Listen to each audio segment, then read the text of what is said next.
मनसे अध्यक्ष राज ठाकरेंना शिवसेना शिंदे गटाचे आमदार अमोल खताळ यांनी आपल्या मतदारसंघात यायचं निमंत्रण दिले।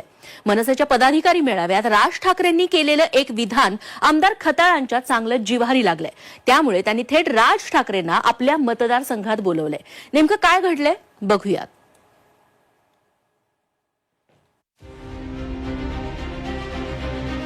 संगमनेरला या, खताळांचं राज ठाकरेंना आवाहन। संगमनेर निकालावर राज ठाकरेंचं विधान चुकीच्या माहितीवर। घराणेशाहीला वैतागलेल्या जनतेनं थोरातांना पाडल्याचा दावा।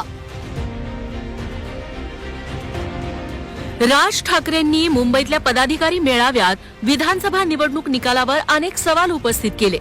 तेव्हा त्यांनी 7 वेळा आमदार झालेल्या काँग्रेसच्या बाळासाहेब थोरातांचा कसा पराभव झाला यावर शंका उपस्थित केली। अनेक असे निर्णय आहेत महाराष्ट्रामध्ये झालेले की ज्याच्यावरती विश्वास निवडून आलेल्यांचा विश्वास नाहीये, पडलेल्यांचा काय घेऊन बसलो आपण। रोज रात्री बायकोला सांगता चिमटा काढ।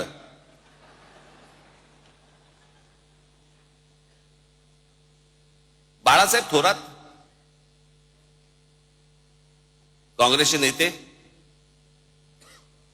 7 वेळा आमदार झाले, 7 वेळा। ही 8वी टर्म होती त्यांची। 7 वेळा जो माणूस आमदार केला 70 ते 80 हजार मताधिक्याने निवडून यायचे ते बाळासाहेब थोरात या निवडणुकीमध्ये 10,000 मतांनी पराभव होतो। राज ठाकरेंच्या याच विधानावर आता संगमनेरचे शिवसेना शिंदे गटाचे विद्यमान आमदार अमोल खताळ यांनी आक्षेप घेतलाय। राज ठाकरेंनी चुकीच्या माहितीच्या आधारे वक्तव्य केल्याचं म्हणत त्यांनी थेट राज ठाकरेंना संगमनेर मतदारसंघात येण्याचं निमंत्रणच दिलंय। माझं तर त्यांना मी आज आवाहन केलंय का त्यांनी संगमनेरमध्ये येऊन या मायबाप जनतेने मला कसं निवडून दिलं, कसं प्रेम दिलं याची एकदा खात्री केली पाहिजे। ते आले तर त्यांचं स्वागतच आहे, कारण गेल्या 40 वर्षापासून आमच्या ज्या संगमनेर तालुक्यातील मायबाप जनता दादागिरी दहशत असेल, पाणी प्रश्न असेल, आरोग्याचा प्रश्न असेल, बेरोजगारीचा प्रश्न असेल, या सगळ्या गोष्टीला कुठेतरी पिसलेली होती। या घराणेशाहीला सुद्धा वैतागलेली होती। त्यामुळंच आणि त्यांनी हे वक्तव्य कोणाच्या तरी सांगण्यावरून केलं असं मला वाटतंय। राज ठाकरेंनी शंका उपस्थित केल्यावर बाळासाहेब थोरातांनी त्याला दुजोरा दिलाय। पराभवाच्या कारणांचा शोध घेताना निवडणूक आयोगानं ही माहिती दिली नसल्याचा आक्षेप थोरातांनी घेतलाय। हे खरं आहे की मी 8 वेळेस विधानसभेमध्ये गेलो आणि 50,000च्या वर काय मताधिक्य माझं राहिलेलं आहे।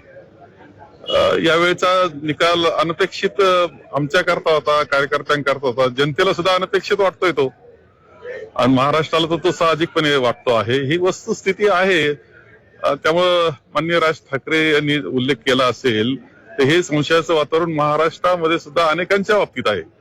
माझ्याच बाबतीत नाही, अनेकांच्या बाबतीत आहे की दिसतं मतदान होताना वेगळं, घडलं मात्र वेगळं। मागील 8 विधानसभा निवडणुकीत तब्बल 40 वर्षांपासून बाळासाहेब थोरात संगमनेर मतदारसंघातून निवडून येत होते। मात्र या विधानसभेत शिवसेना शिंदे गटाच्या अमोल खताळांनी थोरातांचा 10,560 मतांनी पराभव केला आणि ते राज्याच्या राजकारणातील जायंट किलर ठरले। मात्र महाविकास आघाडीपासून ते थेट आता राज ठाकरेंनीही विधानसभा निकालावर शंका उपस्थित केली आहे। मात्र संगमनेरमध्ये खरंच घराणेशाही विरोधात मतदान झाल्यानं थोरात हरले की खताळांचा करिश्मा चालला हे शोधण्यासाठी खताळांचं निमंत्रण राज ठाकरे स्वीकारतात का ते बघावं लागेल। कुणाल जमदाडेसह ब्युरो रिपोर्ट, झी 24 तास, अहिल्यानगर।